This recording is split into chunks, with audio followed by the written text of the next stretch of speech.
Good morning guys! Sobrang lamig.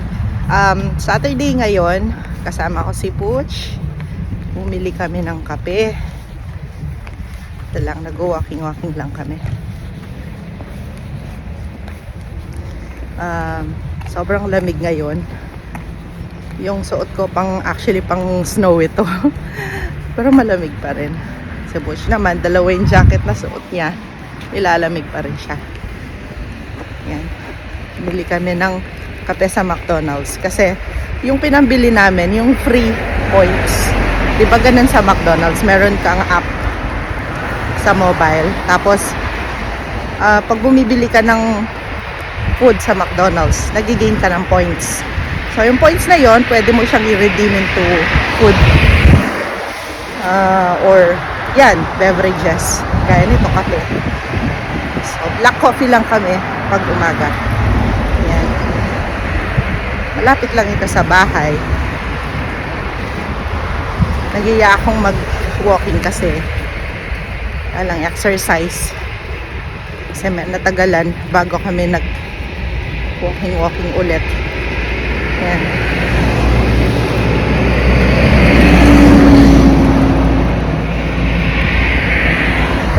Medyo tumataas na yung araw, no?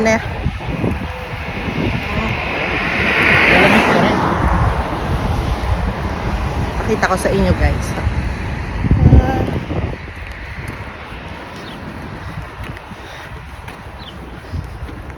I feel warm kasi nakabalot yung tenga ko. Ayan. So, di na ako nilalamig. I think pinapawisan na yata ako.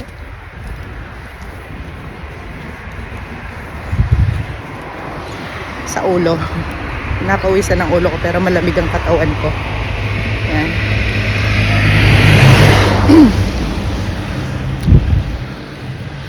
Kanina sa McDonald's ang daming, no, hindi naman madami. Meron din mga iilan kumakain ng breakfast. Tapos siguro yung isa, family sila. Madami-dami din. Isang long table sila.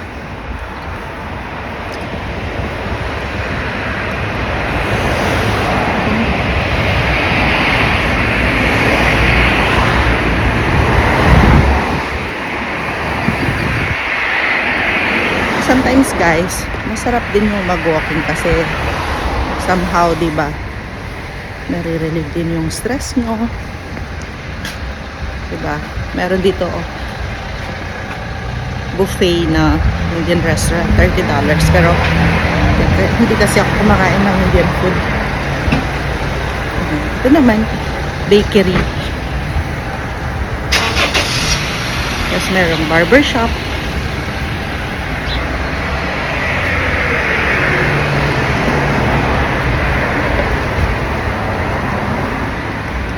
May sushi and coffee shop.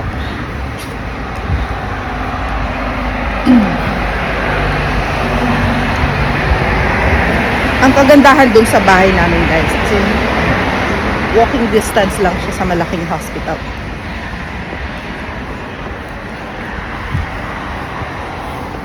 Can we? Or? Okay. Ito yung school ng mga bata. Ayun. Sa likuran namin. Lapit lang siya sa bahay. Tapos ito yung hospital. Diba? Yan. Yan yung hospital. Malapit lang siya dito sa bahay namin. Even yung bus stop, meron din dito. Ito na yung bus stop. Diba? So, lahat dito malapit lang. Yung ito salon. Dito sa street namin. Daming mga maliliit na shops. Kompleto na. Even yung supermarket dito, malapit din dito. Pwede ka rin maglakad. Kaya lang, syempre, kung madami yung pinamili mo, hindi mo siya pwedeng i-hand carry lang. Kailangan mo ng trolley. Yan. So, yan yung hospital.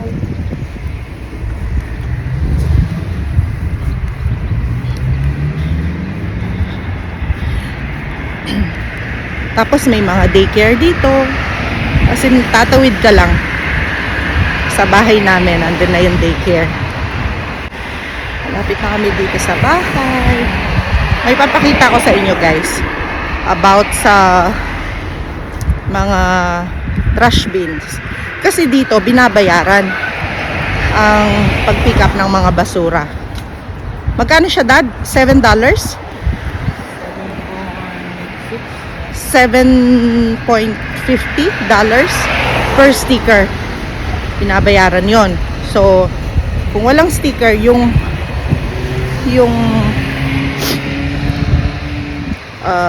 trash bin mo, hindi siya pipikapin. Tapos may number din yung mga trash bin dito. So, hindi ka pwedeng kumuha ng trash bin na hindi para sa bahay mo. Bilang yan. Tapos, meron din na mga dalawang klase kasi. Actually, tatlong klase ng trash bin. May ating kotse. Tatlong klase ng trash bin.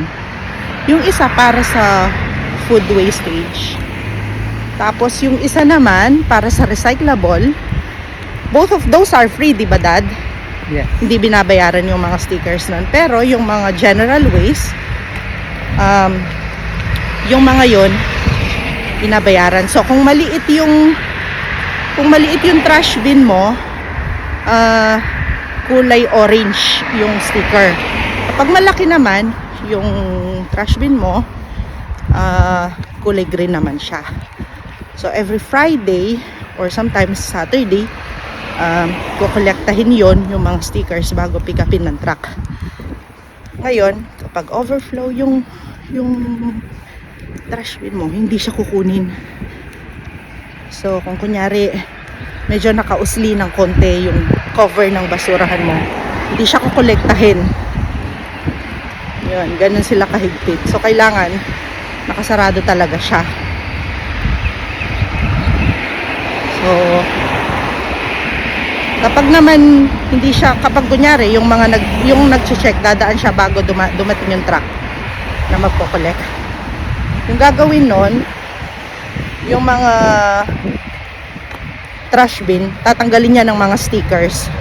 Kapag nakita niya na hindi siya qualified para kolektahin, ang gagawin niya, lalagyan niya ng sticker. Tapos ang gagawin ng truck, pag dumaan, hindi ko kolektahin yung nilagyan ng sticker ng nag-check. Separate sticker yon, kumbaga. So alam na ng truck no na hindi ko kolektahin yung trash bin na yon. Pero kapag walang sticker, tinanggal na nung nag-check. Ibig sabihin nun, qualified for collection yung trash bin mo. Yan, pakita ko sa inyo. Yung mga basurahan. Ibig sabihin, pag yellow, recyclable yung mga yan. Libre lang ang pick up ng mga yan. Pero kapag red, gaya nyan, red, ibig sabihin, general waste yan. So wala pang mag-pick up dun sa basura namin ng general waste. Ito yung para sa recyclable namin, may nag-pick up na. Ang recyclables, pwedeng mga bote, pwedeng mga plastic bottles, yan yung mga yan. Ano lang yan, libre lang for collection. Pero kapag yung red, yung trash bin mo, ibig sabihin for ano yun, recyclable, I mean generic waste. Yan. Tapos yung pinakamaliit naman, yung maliit kasi nandun sa kapitbahay namin, silang gumagamit ng maliit na basurahan. Pakita ko sa inyo guys yung mga flowers sa garden namin. Ayan, ang ganda. Diba? Super beautiful yung mga flowers. Sa garden namin, yan. Grabe yung dami niyang bunga. Nahulog na. Tapos, ayan. Dahil fall, yung mga flowers, tignan nyo nagda-dry kapag fall. Merong gardener dito.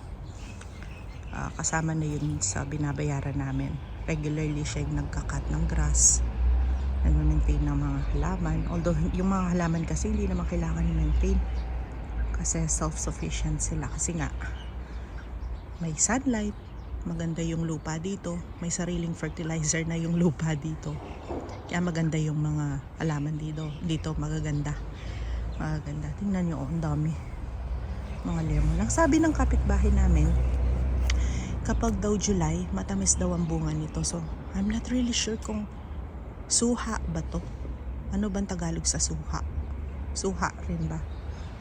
So baka kaya lasang lemon kasi hindi pa nila season. Ewan ko. Pero yun nga, sabi kasi matamis daw. Ang daming nasisira. So nagiging fertilizer lang yan ng lupa kasi nga wala namang kumukuha. Yan. Sobrang dami ng bunga, guys. Ayan. Gustong lemonade ni Shani or gusto namin magluto ng something na may lemon, yan, kukuha lang kami. Sobrang dami ng bunga. Sobrang laki, diba?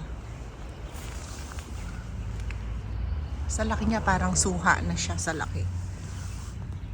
Yan.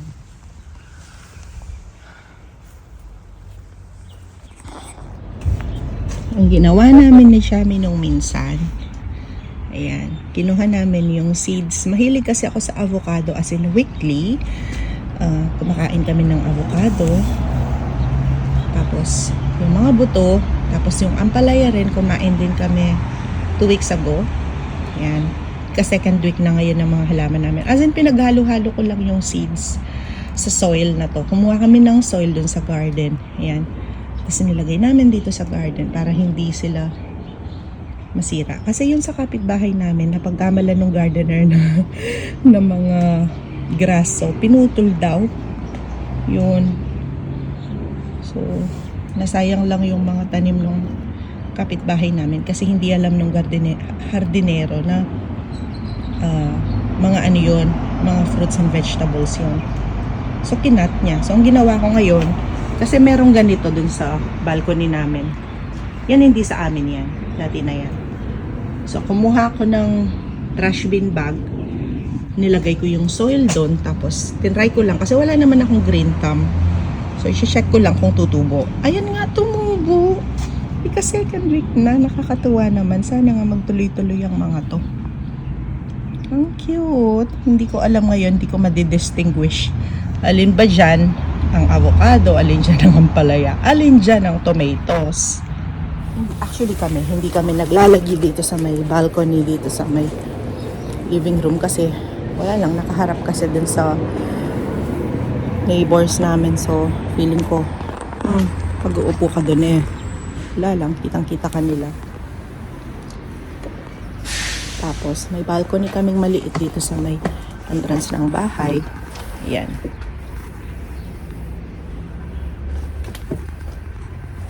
Maliit lang naman. May hagdan siya.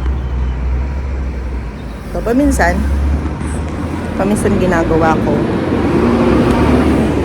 kukuha ako ng book.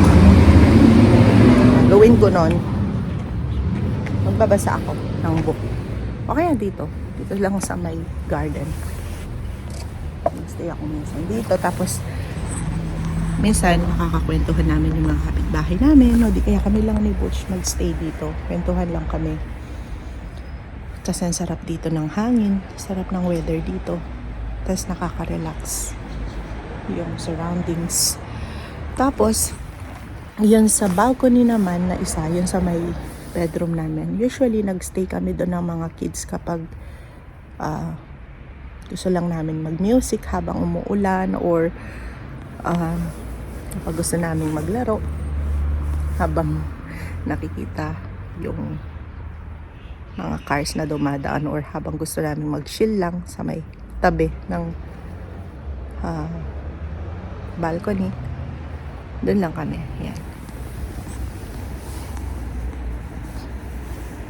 Diba nakaka-relax?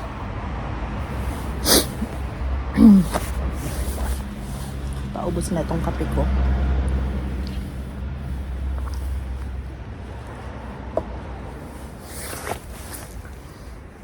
I think ang disadvantage kapag malamig yung panahon, yung mold.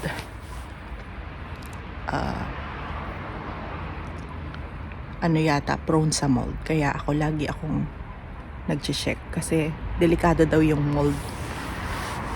Matagal kang magkakasakit kapag may mold sa bahay. So, ginagawa ko, nililinis ko agad pag may nakita akong nakadikit na parang alikabok sa wall. I-assume ko na agad na mold siya. Kaya lilinisin ko na agad. Yan. Hindi ko alam kung tama yung ginagawa ko. Pero anyways. Ay, may bird doon, no? Kinakain niya yung fruits. Pakita ko. Kita ba? Teka, lapitan natin. I'm not sure kung hindi yan naalis. Umalis na. Kita nyo ba, guys?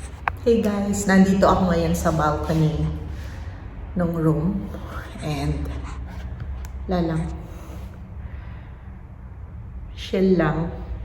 Actually, nagsasaing ako ngayon dito ng kanin. Kasi yung exhaust sa kitchen, nasira siya. So, nirequest namin siya for repair. And ayun lang.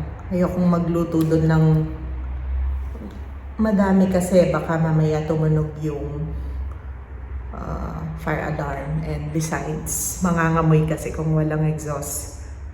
Although meron namang mga bintana na pwedeng buksan. Pero wala lang, naisip ko, why don't I try na magsaing dito. Yan na, pakita ko. Ayan. Nakita nyo ba? Ayan. So, yung balcony namin, may lock naman siya. May door na may padlock yung balcony namin. So, yung ginagawa ko, dito ako nagsasampay ng mga damit pang opisina, panglabas, ganyan. Dito ko pinapatuyo, dito ko hinahanger. Kasi mabilis matuyo dito kasi yun nga, mataas yung araw dito. Speaking of, naglaba ako kanina paggising ko ng 6 o'clock, gising na ako kanina. Gising na kami ni Bulls. So, ang ginagawa ko usually sa laundry, iniipon namin yung pang-office, pang-school, tapos Friday night or Saturday morning, yung iba, yung kalahati, sinasalang ko. Pero 15 minutes lang. Ganun lang ginagawa ko. Kasi, para hindi masira agad yung tela, ma-maintain yung quality ng mga clothes. Tapos yung mga everyday clothes, yung mga yon, underwears, yung mga yan, yung matagal na nakasalang, and then with dryer. Pero yung mga pang office na mga damit, yan, ang ginagawa ko is dryer lang ng 30 minutes kapag winter, pero kapag summer, hindi ko talaga sila dinadryer kasi mabilis matuyo. Pero kapag winter kasi guys, alam mo yun, hindi ko alam minsan kung malamig lang talaga yung temperature nung clothes or talagang malamig kaya ganun yung pag ginawakan mo. Hindi ko alam kung basa pa ba, tuyo, hindi ba natuyo or talagang lang, tawag dito. Or talagang malamig lang yung damit. Kaya dinadryer ko kapag winter, pag ganito. At least 30 minutes, sometimes 1 hour kapag sobrang lamig. Pero kapag summer, hindi ko na sila dinadryer. Yan, kasi mabilis namang matuyo yung damit. Gaya dito ngayon, summer, nanyoong taas ng araw. Yan. Dito rin sa balcony namin, nilalagay yung mga bikes ng mga bata para safe. Dito kasi sa New Zealand, ewan ko ba, lagi daw nananakaw yung mga bikes. Alam niyo ba guys, sa school ni na Lucas, Kasi sina Lucas, nung mga kids sila, binilhan naman namin sila ng bike. Pero hindi nila masyadong nagagamit kasi mainit sa disyerto, di ba? Syempre sa UAE. So, although meron silang mga bikes doon, hindi nagagamit. So, ang ending is, nilalagay namin doon sa garage namin, tapos hanggang masira lang sila. Even nung bago kami umalis actually. Akala nung kapitbahay namin, pinark lang namin yung mga bikes at scooter ng mga bata sa labas ng garage. Hindi nila alam, tinapon na namin. Kasi di ba nagmamadali kaming, kumbaga ma-dispose ang mga gamit nung paalis na kami papunta dito. And niisip namin, matagal na rin naman yung mga yun. So, abala pa yun kung ibibenta namin. So, naisip namin, ilagay doon sa tabi ng basurahan. Kung may interested, kukunin naman nila. So, kinatok kami ng kapitbahay namin asking if tinapon na daw namin yun or baka pinark lang namin sa tabi ng basurahan. Sabi namin, tinapon na namin. Hiningi niya. Oo naman, sabi namin. Yun, kinuha ng kapitbahay namin. Mga scooters, 2 scooters at saka scooter ba ang tawag doon? Yes. Scooter ba? At saka 2 bike ng mga bata. So, yun lang. So, in short, hindi gaanong natutong magbike yung mga bata. So, sa school, dito kasi sa New Zealand, more on, di ba, yung mga bata, balance yung learnings nila. Marami silang time for sports, for physical activities, para maging healthy yung mga bata. And hindi lang, kumbaga, yung mga bata na ilalabas nila yung energy nila by playing outside. Yan. So, ang nangyari was, isa sa lesson nila ng physical activity nila Lucas, tuturuan silang magbike. Tapos, hindi marunong magbike si Lucas. And then, nagtataka yung mga kaklase niya at saka yung teachers niya kung bakit hindi daw siya marunong magbike. So yun, si Lucas naman, tawag dito, ang sabi lang niya, well, hindi kasi kami nagbabike sa UAE. Yun, yung sabi niya. So yun nga, even ako nga nakakatawa, hindi ako marunong magbike sa ganda kong ito. Nakakahiya. Hindi po. Gusto kong matutong magbike, kaya lang yung natakot ako baka maya ma-out of balance ako, mahulog ako sa bike. Yan. Binilhan namin sila ng bike dito para matuto sila. So yun, going back dun sa kinukwento ko na nananako yung mga bikes dito. Si Lucas, so meron nga silang lesson for biking. So mabilis siyang natuto kasi nga binilhan namin siya ng bike para makapag-practice. Meron daw mga brand new na mga bike sa school nila. 20 daw yung mga 20 pieces na mga bike daw. Tapos suddenly, bigla na lang daw in-stop yung lesson nilang pagbabike. Tapos tinanong daw ng mga classmate niya bakit. Ang sagot daw ng mga teacher, ninakaw daw yung mga bike sa school. So, di ba, nakakalungkot naman. Kaloka. Even na kwento ni Butch yung isa sa classmate niya kasi nga, instead daw na mag-commute, siguro para makatipid na rin, di ba, sa pamasahe. Ang ginagawa ng classmate ni Butch is nagbabike lang daw from school, papuntang bahay, pauwi, ganyan. Nagbabike lang. Siguro malapit lang, ganyan. So, meron naman daw, parang kadena ba yung Tagalog dun sa, sa lock, para hindi nga mawala. Ninakaw pa rin yung bike. Kawawa naman. So, dito sa New Zealand, uso yata yung laging may nangunguha ng bike. Tsaka, even yung kotse, guys, actually. Ni-research ko yun bago magpunta dito. Pero parang ang napansin namin usually yung kinukuha ng mga sasakyan, ng mga kotse ay yung mga medyo luma na, mga lumang modelo na. Siguro daw yung mga yun mabilis kunin, di ba? Madalas or mabilis i-hack yung mga yun.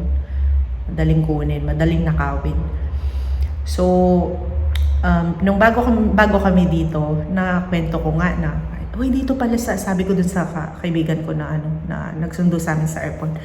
Nung nagkukwentuhan kami, sabi ko, uy, dito pala sa New Zealand, madali, yung parang talamak yung, yung mga nagnanakaw ng kotse. Ganun sabi ko. Tapos, sabi niya,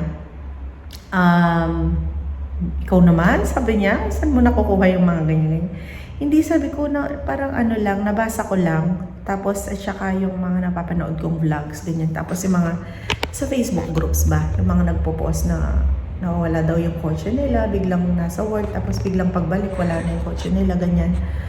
Tapos, tawag dito, ang sabi niya, baka daw ano lang, baga na-shampoo lang yung mga yon, sabi nung kaibigan ko. And then all of a sudden, nung minsan na nagkita kami, may padlock yung, alam mo yung sa manibela, may nilalagay na lock para kumbaga hindi basta-basta mananakaw yung kotse mo kasi kung may lock na ganon yung manibela mo. So, tawa ng tawa kasi, bumili siyang ganun kasi nga, totoo daw pala yung nakwento ko kasi yung kasama niya sa trabaho, ninakawan siya ng kotse. Tapos parang ang pagkakaalam ko, Aqua usually, Aqua. Toyota ba yan? Toyota Aqua. Yan. Yun yung lagi yatang nakakarnat dito. Yun. Kaya nung bumibili kami ng kotse namin, iwasan natin yung ganung modelo. Tapos pagtingin mo sa kalsada, ang daming Aqua. Mga kotse nila puro ganoon. Ewan, madaming ganong kotse dito. Tapos ayun nga, nung kami rin, pumili rin kami ng lock just to be sure. Although yung sasakyan naman namin, very safe siya kasi syempre may sarili kaming garden dito. So hindi siya sa kalsada nakapark. Tapos bumili rin kami ng lock dun sa may manibela para pag kunyari lalabas kami, tapos yung parking is nasa kalsada, nakalock yung kotse namin, di ba? Hindi siya basta-basta mananakaw. And besides, yung kotse namin meron siyang feature na kapag anong tawag doon? Ay, nakalimutan ko yung feature nun. Basta yung tinry mong buksan na wala yung susi sa'yo, parang ganon. Nakalimutan ko na. Basta tutunog ng malakas yung kotse namin. Basta may feature siyang ganon. Kakahiya ako, no? Nagtrabaho ko sa car dealership. Tapos, nakalimutan ko yung car feature na ganon. Basta may features ang ganon. Hindi siya basta-basta mananakaw. Kasi nga, syempre, matataranta yung magnanakaw ng kotse kapag ganon. Tapos may, double security pa kasi may sarili kaming gate. Nasa loob siya ng gate namin, yung kotse namin. And at the same time, meron pang lock yung manibela. So, very safe. Yan. Tapos, ano pa ba? Yun, ewan ko. Parang madami yatang nananakawan ng mga kotse dito usually. Pero yung mga kinukuha, sabi ko nga, yung mga lumang modelo. Parang ganun yata yung nangyayari. Lumang modelo yung mga kinukuha nila. Yun. Ako kasi hindi ako nagda-drive eh. Although, alam niyo ba guys, sa work ko, di ba sa government ako nag-work, may exclusive parking ako doon na nakalaan lang para sa akin. Pero, hindi ko siya ginagamit. Merong payment, may payment. Di ba dalawa yung buildings na, kumbaga na kung saan ako nag-work. Every Tuesday, Thursdays, nandun ako sa isang office. And then every Wednesday, doon naman ako dun sa digital office. So, yung sa digital office na yon, free yung parking ko. As in, yung lahat ng mga employees doon, libre yung parking doon sa building na yon, covered na siya. Pero doon sa isang building na kung saan ako every Tuesdays and Thursdays, may bayad yung parking doon. Kasi parang parang lahat yata ng mga doon, yung mga buildings doon talagang mga corporate offices sila. So, although may bayad yung parking ko, pero lang siya, $30 per week na yon, buong week na yon. Unlike kasi usually kapag normal parking, para $12 a day yata, parang ganoon. Basta guys, mahal yung parking dito. Kung kunyari, kung bibili kang kotse tapos gagamitin mo siya sa work, ang mahal ng parking. Yung ko. So, okay lang naman ako kahit, kumbaga, aside from the fact na may exclusive parking ako doon, very safe pa, secure ang parking doon kasi kapag hindi ka doon, matutow yung kotse mo, plus nasa loob siya ng building yung parking namin. So, very safe secure siya sa loob ng building, yung parking namin, yung parking cost. Pero hindi ko siya ginagamit at all. Kahit 5 months na akong nag-opisina doon, never ko siyang ginamit. So, ayoko talagang mag-drive. Hindi ako interested mag-drive dito sa New Zealand. Although I'm not closing doors, diba? Pero, ewan ko, ayoko. Hindi ako nagpaplano anytime soon na mag-drive dito sa New Zealand kasi nakaka-stress yung traffic. Tapos yung tipong pag matagal ka na sa traffic, diba? Ang init kaya, tapos nasakit sa balat. So, kung nagko-commute ako, kung nasa loob ako ng train, there's no way na maiinitan ako kasi lalang temperature control yung sa train. Tapos, hindi ka nakabilad sa araw, so hindi siya masakit sa balat. Yan.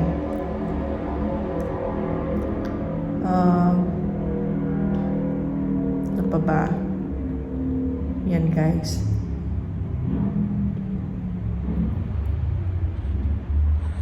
Tsaka, naisip ko pag grocery naman, kasama ko si Butch and mga bata. Yan, kadalasan. And yung mga pag namimili, nag-shopping or lalabas, kasama naman namin yung mga bata. So, 'di ba? Tsaka si Butch naman yung taga-drive namin. So, although alam ko pa naman paano mag-drive, pero ewan ko. Ayoko lang. Hindi, alam mo guys, yung tipong parang ano siya, ang driving, nakakatawa ako eh. Hindi pong parang nakakompare ko ang driving sa swimming. Marunong ako ng swimming. As in, kaya kong mag-swimming. Pero yung tipong kunyari na-try ko ng mag-soak. Soak ba ang tawag doon? Kunyari, nasa ilalim na ako ng tubig. Tatama rin akong igalaw yung mga kamay at paa ko. So, ayun. As in, talagang natutulong akong mag-swimming nung nasa college. Pero, dahil mandatory yun sa class namin. Pero, di ko siya pinapractice. As in, talagang kung mag-swimming man, nakababad lang ako sa tubig. Ganun lang ginagawa ko. Di ako nagsiswimming. So, ganun din sa pagdadrive. Yung tipong, ang ganda naman tignan. Yung tipong, pormang-porma ka, ayos-ayos mo, tapos, nagkokotse ka, di ba? Ang gandang tignan, di ba? Pag ganun.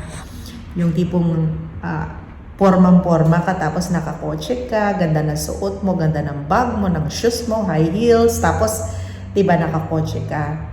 Tapos, yun nga, ako, pag sakay ko sa kotse, kung magdadrive ako, tatama rin na ako. So, wala mangyayari sa akin. Hindi talaga ako pwedeng mag-drive. Pero, ayun nga, ang disadvantage, may mga baon akong heels eh. Hindi ko nasusuot kasi nga, syempre, kung maglalakad ako ng naka-heels papuntang train station, tapos ang bibigat ng mga bags ko. Kasi, guys, dalawa yung laptop ko sa office. Dalawa ang laptop ko, tapos dala ko yung mga chargers nila. Though may docking station naman on both offices. Iisa lang ang docking station na gamit ko sa desk ko. Doon sa dalawang offices. So, kailangan magbaon ng mga charger. Tapos yung charger ng dalawang laptop ko, magkaiba. Yun. Yung isa kasi, pang Hamilton domain, yung isang laptop ko.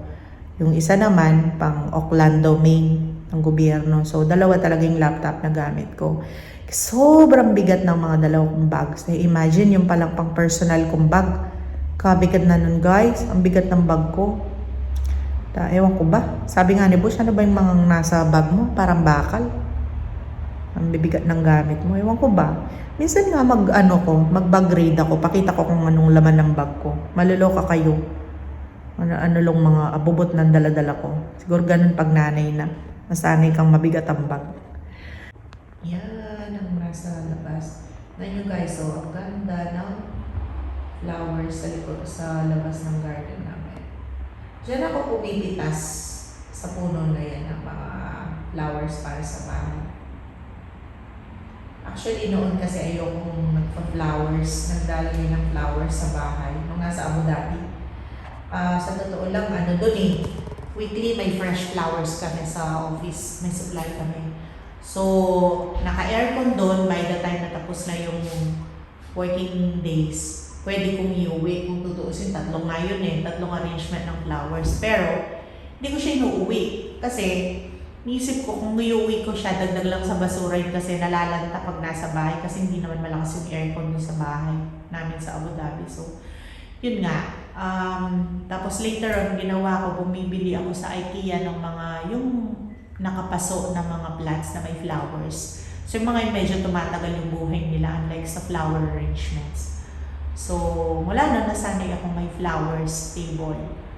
So, ginagawa ko dito, pumipitas ako ng mga flowers, yan, nilalagay ko sa vase o sa vase. Tapos, yun yung nilalagay ko sa mga coffee table at dining table. Ang sabi nila, yung mga tao daw na may fruits or flowers sa table nila, sa dining table, masasaya daw yung mga tao na yun. Ewan ko ha, pero totoo naman siguro kasi masaya naman akong tao. Anyway guys, haba na ng vlog na to. I guess I'll see you again in my next vlog. So please share this video, like, subscribe, comment down below. Please ask questions if you want to para naman masagot ko sa mga next vlogs ko. And please click that notification bell on the bottom para ma-notify kayo pag may bago akong upload every week. So, God bless you guys. Please take care of yourself, look after your family, and enjoy life to the fullest. Bye!